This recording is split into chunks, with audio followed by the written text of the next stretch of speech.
Mi nombre es Nicolás Arata, soy profesor de Historia de la Educación Argentina en la Universidad de Buenos Aires y en la Universidad Pedagógica Nacional.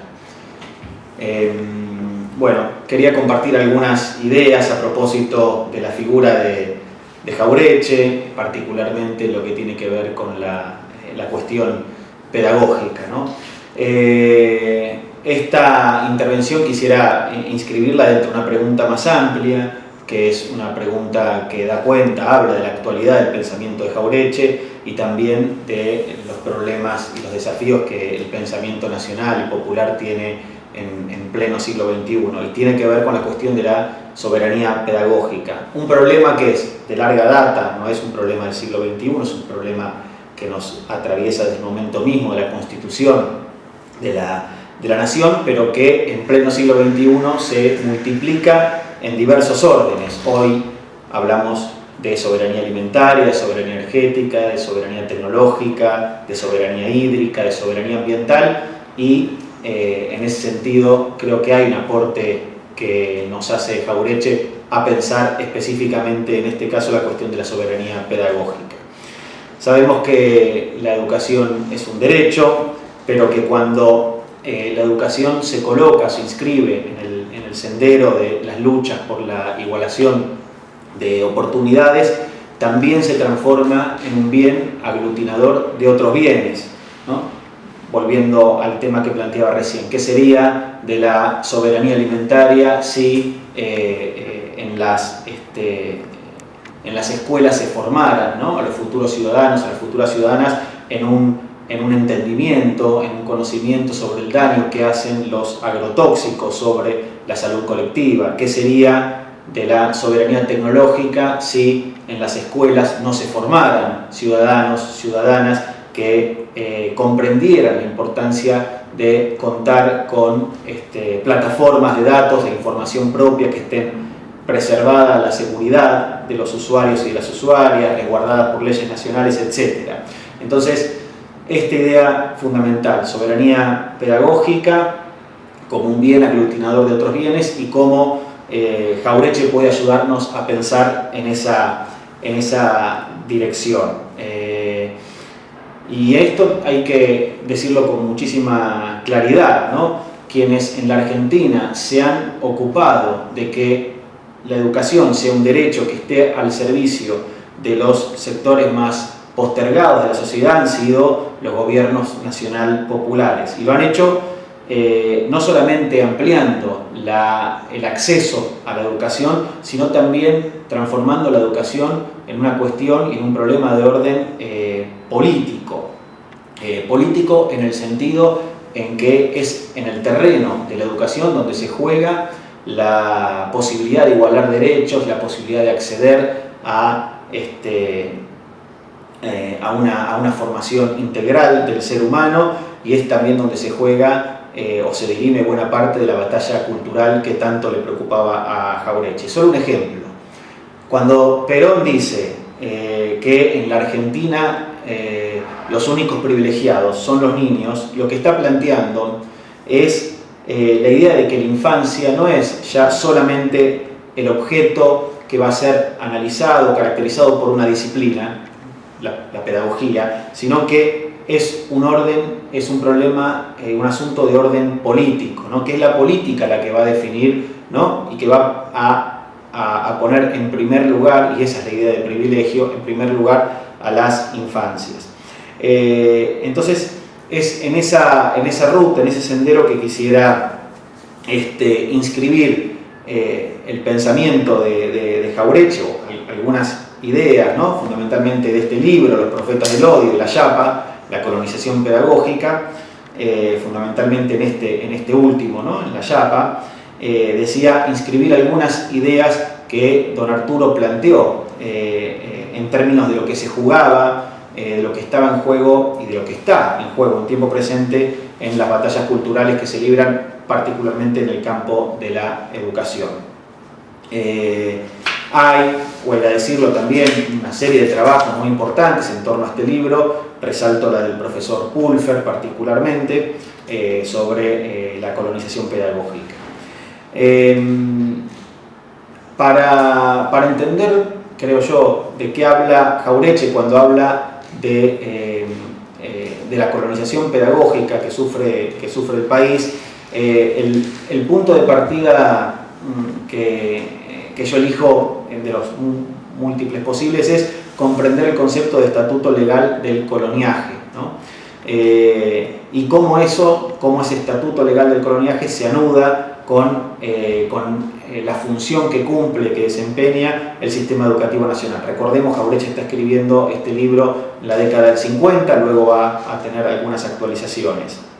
Bueno, Jauretche sostenía que el estatuto legal del coloniaje remitía, ¿no?, al pacto Roca-Runciman, por el cual lo que se acordaba era o lo que se celebraba era un acuerdo excesivamente favorable a los intereses de Gran Bretaña, que volvía dependiente al país de Gran Bretaña, y también a los intereses de la oligarquía terrateniente argentina, ¿no?, en una suerte de mecanismo que trababa ese pacto, por el cual, decía Jauretche literalmente, se daba forma a un mecanismo destinado a impedir el progreso del país y el trabajo para la gran masa de trabajadores, ¿no? Ahora, ¿cómo ese estatuto, que tiene una fecha de datación específica en el contexto del pacto Roca-Runciman, se perpetúa en el tiempo? Y ahí entra la siguiente categoría que a mí me parece interesante que podamos recuperar del pensamiento jauretchiano, que es el de la inteligencia,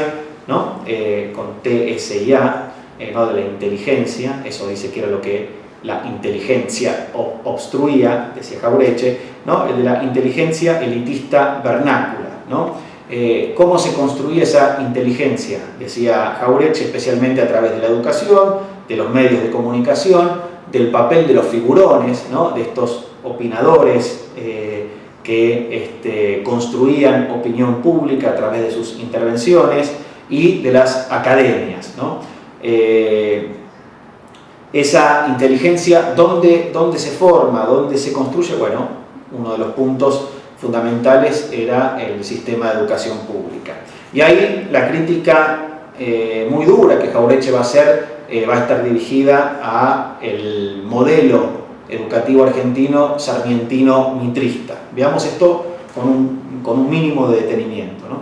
La educación elemental para el conjunto de la población, sabemos, ¿no?, el modelo sarmientino privilegiaba fundamentalmente la formación política del ciudadano en un sentido en el que Jauretche entendía que no conectaba o se desconectaba deliberadamente de las capacidades de ver, de analizar, de interpretar, de valorizar la realidad circundante para valorar, analizar, ponderar una realidad importada, ¿no? Que precisamente no era la nuestra. Hay un capítulo en este libro, La Yapa, muy lindo realmente, dedicado a la instrucción primaria, yo diría más que lindo, elocuente, donde Jauretche hace un ejercicio de memoria y vuelve a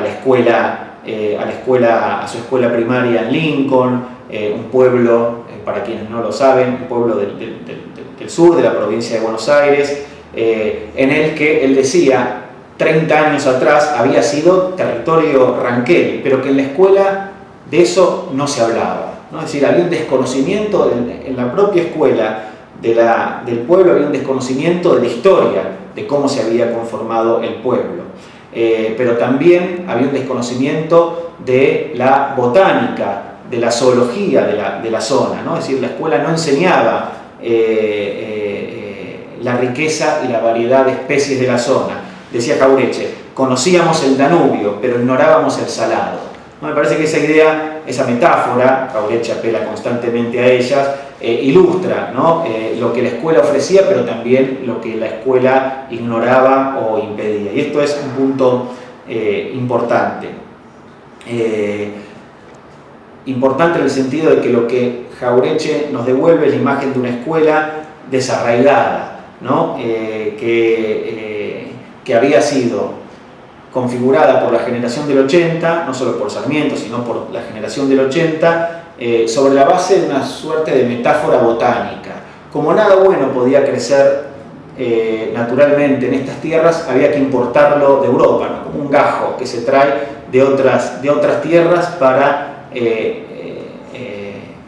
asentarlo, plantarlo en estas y que crezca a partir de esa operación de importación de la cultura. Bueno, eso es, dice Jauretche, en buena medida lo que cifra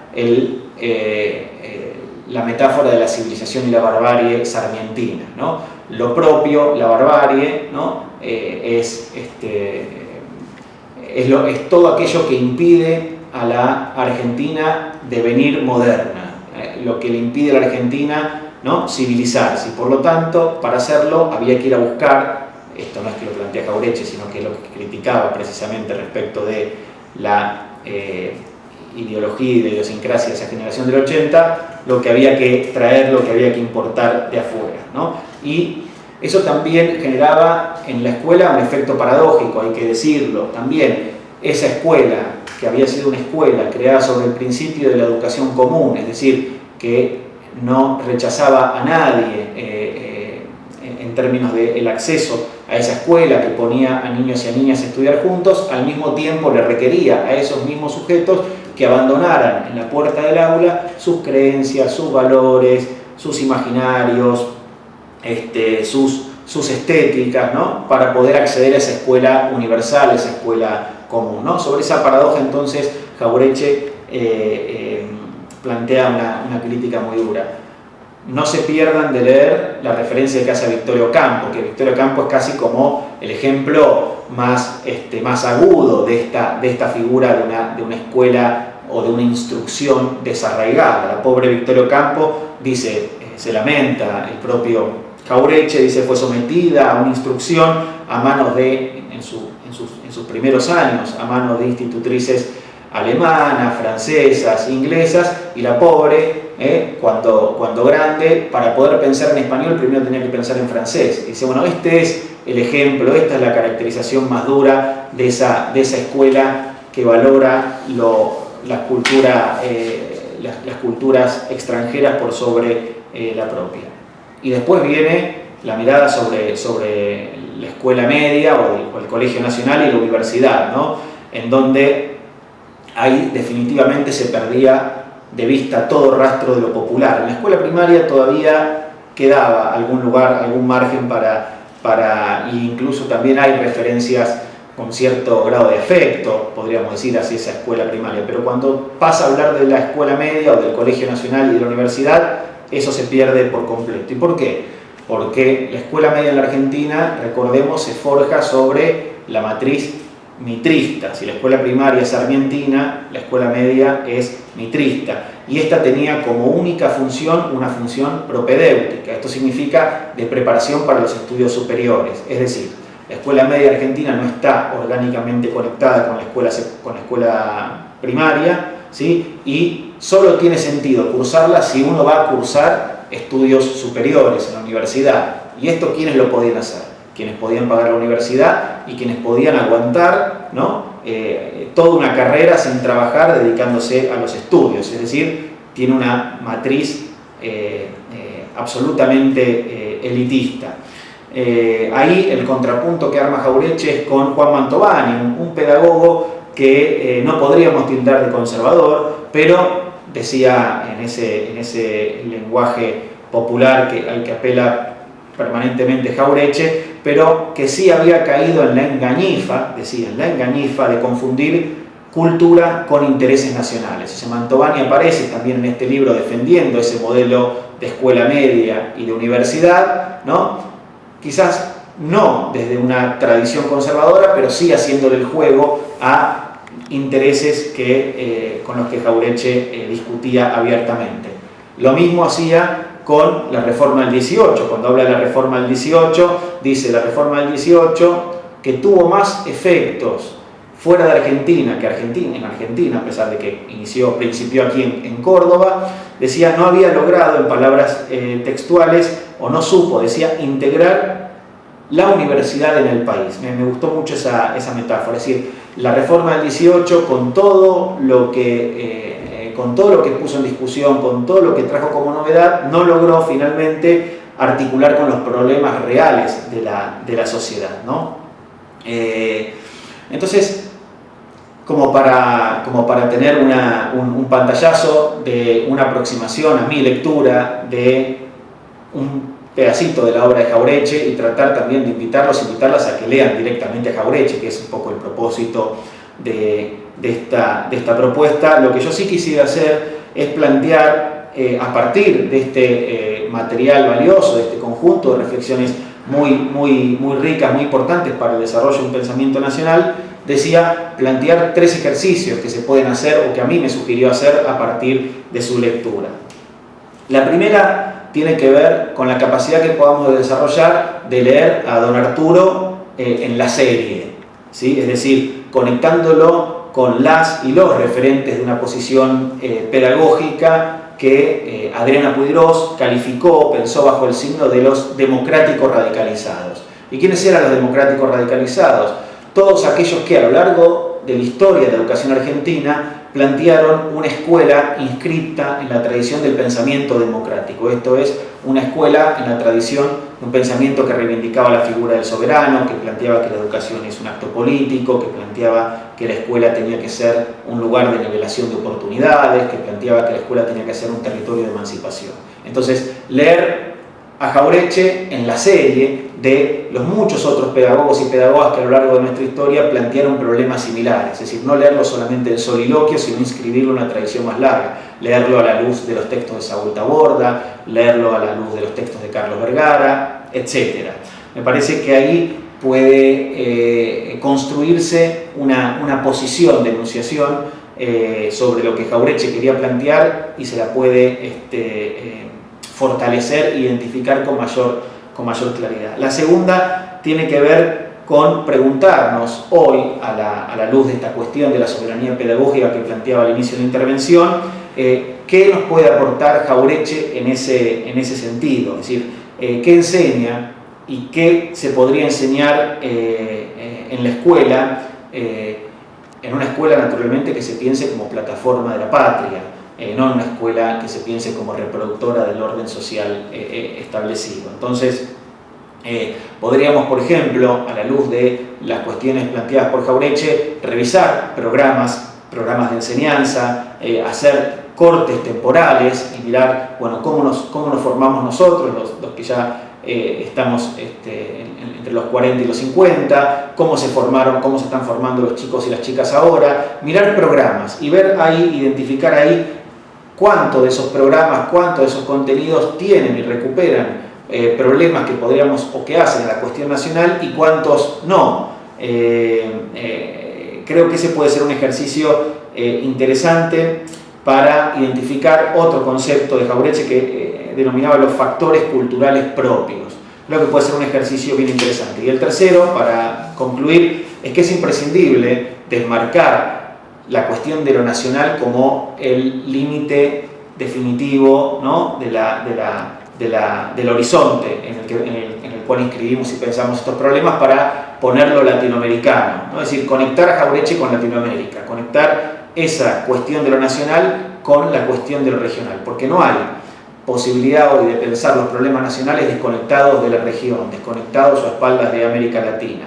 Y entonces creo que ahí también este libro y la obra de Jauretche en su conjunto tiene muchísimo para aportar. Muchísimas gracias por su tiempo.